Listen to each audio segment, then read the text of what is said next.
జంబలమడుగులో అభివృద్ధి పరుగులు పెడుతుందన్నారు కూటమి నాయకులు గోన పురుషోత్తమరెడ్డి. ఎమ్మెల్సీ రామసుబ్బారెడ్డి గత 5 ఏళ్లలో పట్టుమని 10 పనులు కూడా చేయలేదన్నారు. కూటమి సర్కార్ ఏడాది పాలన విమర్శలు చేసే వరకు సమాధానమన్నారు.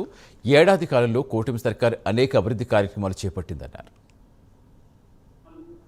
ఎలక్షన్లలో వైఎస్ అవినాష్ రెడ్డి 2 సార్లు ఎంపీగా అండి, ఎమ్మెల్సీగా రామసుబ్బారెడ్డి, ఎమ్మెల్యేగా సుధీర్ రెడ్డి, వాళ్ళతో ముగ్గురితో పాటు దేవుడి అల్లుడైన సూర్యనారాయణ అందరూ కలిసి పోటీ చేస్తే వాళ్ళకు అవినాష్ రెడ్డి పైన భూపేశ్ రెడ్డికి 5,600 మెజార్టీ వచ్చినాయి. సుధీర్ రెడ్డి పైన 18,000 మెజార్టీ. ఇది దమ్మంటే. ఈ విజయము వైఎస్ ఫ్యామిలీ పైన విజయం అనేది గుర్తుపెట్టుకోవాలి. నెంబర్ 1.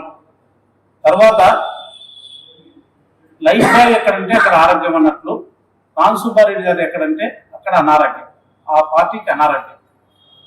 రామసుబ్బారెడ్డి అనే వ్యక్తి దుమ్మని తెలుసుకోవాలి. గత 5 సంవత్సరాల్లో అతను సుధీర్ రెడ్డితో కలిసినాటి నుంచి పట్టుమని 10 పనులు కూడా ఈ తాలూకాలో ఎక్కడా చేసినట్టు చర్చకు మేమందరం సిద్ధంగా ఉన్నాం. కూటమి ప్రభుత్వం ఏర్పడిన తర్వాత ఈ 13 నెలల్లో మేము చేసిన పనులే చాలా బాగా మాట్లాడుతున్నాయి ప్రజలలో. పని చేయని వాడు ఎవరైనా సరే మాట్లాడితే ఊరికే ప్రెస్ మీట్లు, ఎవ్వరు ప్రజలు వినరు ఆ మాటను.